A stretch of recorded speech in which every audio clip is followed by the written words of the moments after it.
แปลงตัวเองหมดแล้วตามใจได้ทุกอย่าง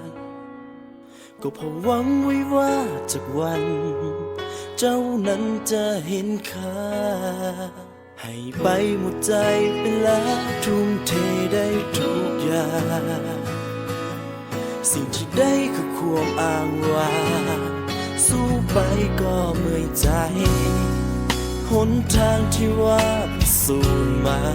กันเวลาที่ว่าพิสูจน์คนแต่ความฮักที่ต้องทนมันบ่เป็นไปตามนั้นความอดทนคนเฮาไม่จำกัดเมื่อมันถึงเวลาต้องปล่อยวางความฮักมาได้ครึ่งทางคงต้องทำใจเป็นโสดก็ดีเหมือนกันบ่ได้ทรมานหัวใจอยากใส่ก็ไปบ่ต้องคอยรายงานทุกอย่างพักใจไว้ก่อนก็ดี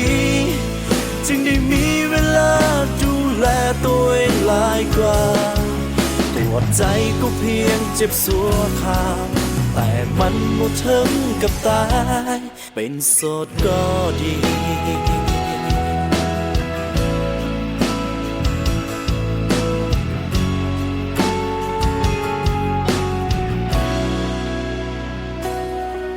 หนทางที่ว่าพิสูจน์มากันเวลาที่ว่าพิสูจน์คนแต่ความฮักที่ต้องทนมันบ่เป็นไปตามนั้นความอดทนคนเฮาไม่จำกัดเมื่อมันถึงเวลาต้องปล่อยวางความฮักมาได้ครึ่งทางคงต้องทำใจเป็นโสดก็ดีเหมือนกัน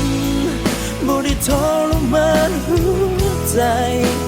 อยากไปใส่ก็ไปบ่ต้องคอยรายงานทุกอย่างพักใจไว้ก่อนก็ดีจึงได้มีเวลาดูแลตัวเองหลายกว่า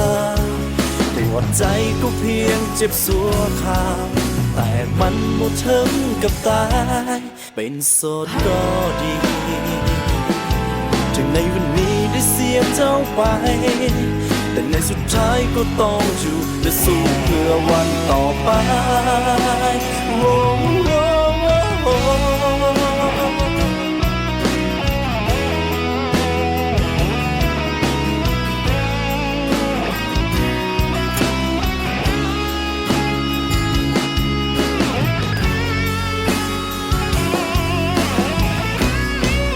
เป็นโสดก็ดีเหมือนกันบ่ได้ทรมานหัวใจอยากไปใส่ก็ไปบ่ต้องคอยรายงานทุกอย่างพักใจไว้ก่อนก็ดี